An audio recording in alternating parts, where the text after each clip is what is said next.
Bonjour, bonsoir, buenos dias, buenas noches. Welcome back to my channel, everybody. We are talking about catfish today. I know I haven't been doing a lot of videos, and that's because I really didn't have any shows that I was like super interested in. And the ones that I actually do watch, it's like it doesn't really get a lot of people that actually watch on my channel. So I was like, you know what? I'm going to wait until things come up that I know that you guys would probably watch. So Catfish is one of those shows. Help I'm in a Secret Relationship is another one we might do, but definitely Catfish.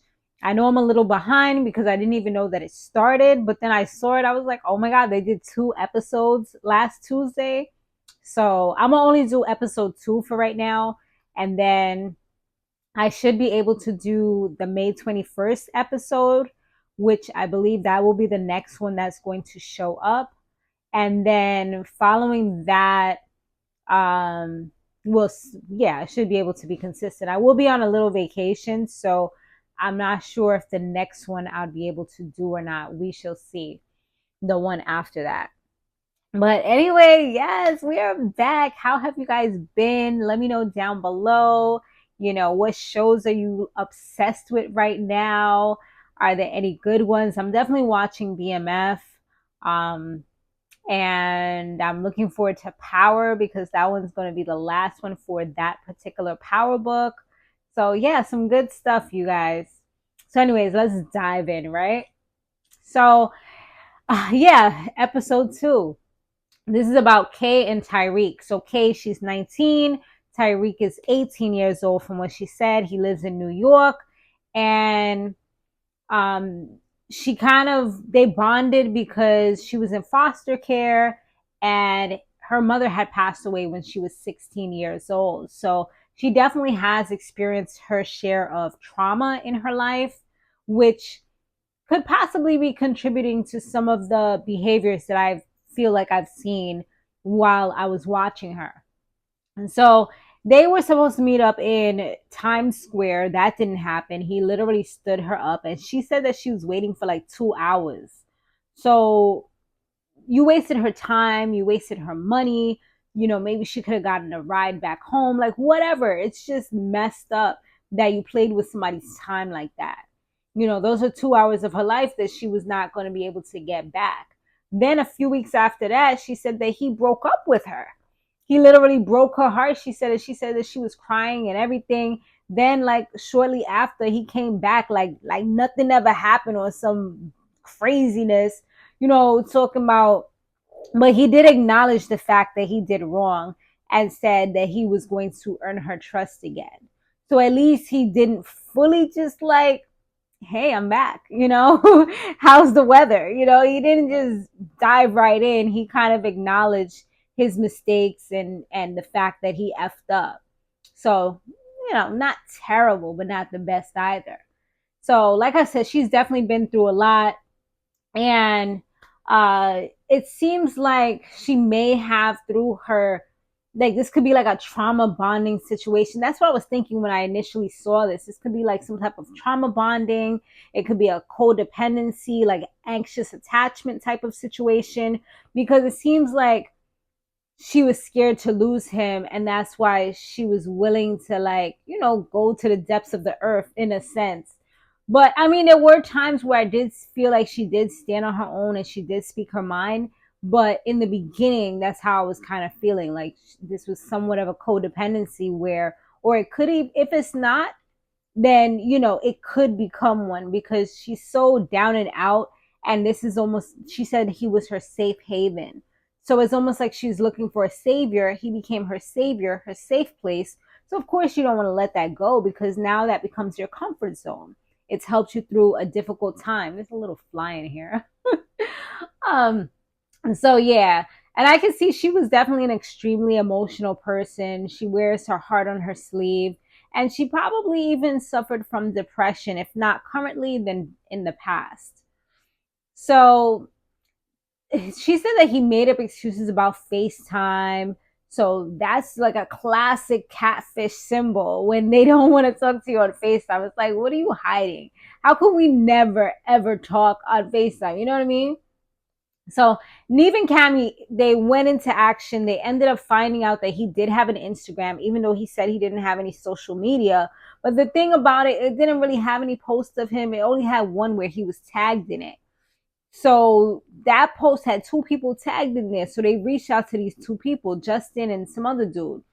So they talked to Justin, and Justin, he just seemed so suspicious when he was talking. And he said that the picture wasn't Tyreek. And then he was like, "Oh, I'm sorry, she's getting catfish," and hung up. And I was like, "Wait, what?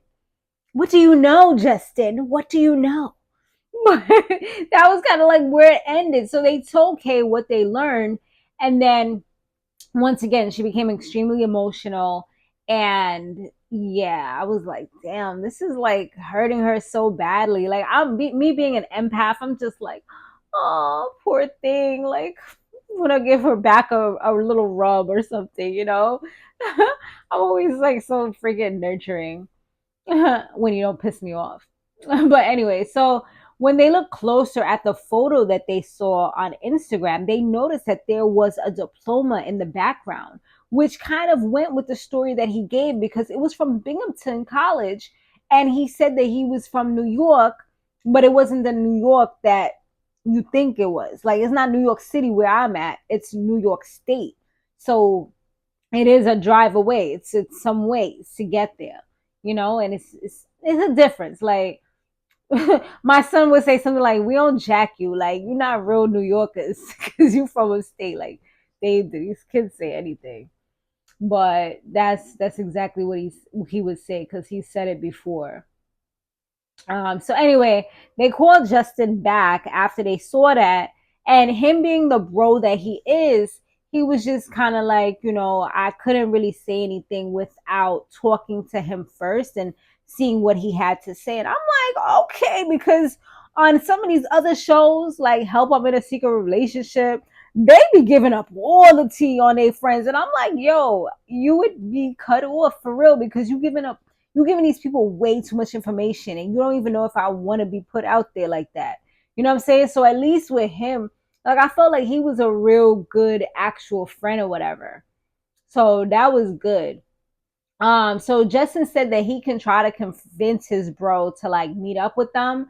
So that seemed a little weird because he was saying that he was going to drive all the way up to Binghamton to meet them, you know, with and like so that they can kind of have like an introduction type of thing. And I'm like, so you're the liaison? Like, what are you doing? You know, like, why do you have to go? Are you him for real? You know, I was starting to think like maybe Justin is actually Tyreek, but he's playing some type of game because he even shared locations with them when they decided to go to the location that he sent them. And they're like, yo, this dude is really driving up there. Like, is he going to meet us to pretend like he's him? That's what I was starting to think. I was like, Justin, what is up? What's going on? So then when they get to the spot, Neve goes to the door, whatever, and the dude didn't want to say anything. Like, this guy was in there, but he didn't want to say nothing. So it's because of the cameras or whatever, and he was being shy. So Neve was like, you know, I can come in without the cameras. So he spoke to him real quick. And I was so annoyed by this because he was like, I'll be ready in the morning. I'm like, homie, you need 24 hours? Like, the girl is right there outside your door. Like, what are you talking about? You need some 24 hours. Like, what's going to happen? You going to magically become somebody else? Are you going to use your little magical wand and switch it up? Like, did you have to get a haircut, a shower? Like, I was like lost in the sauce because I couldn't understand why everybody's right there right now and you making them leave so they can come back the next day. Like, that to me was like literally insane. But I guess because Neve saw how nervous, like literally super nervous this guy was, he felt like he didn't want to push him. And the guy did promise that he would be available the next day. So better not break those promises. Pinky swear, you know what I'm saying? So she had on her cute little vacation looking outfit. She was ready to meet her man the next day. And, you know, he said when they finally did meet up, he said he seems to have like social anxiety. It seemed like both of them do, to be honest, but it just seems like his is a lot stronger. And she told him like she doesn't care about all those things because he said that he doesn't view himself in a positive light. And so it definitely seems like he suffers from social anxiety, depression, like a lot of different things. Um, and he said that in the past, when he FaceTime with somebody that he was talking to, like shortly after, she was like, I don't think this is working, just cut him off, blocked him, and that was done. So it seemed like that destroyed his confidence, and he just didn't want to have that experience going forward. So he said that he had ghosted her because he was feeling like she needed better. And she's like, well, be better, if that's the case.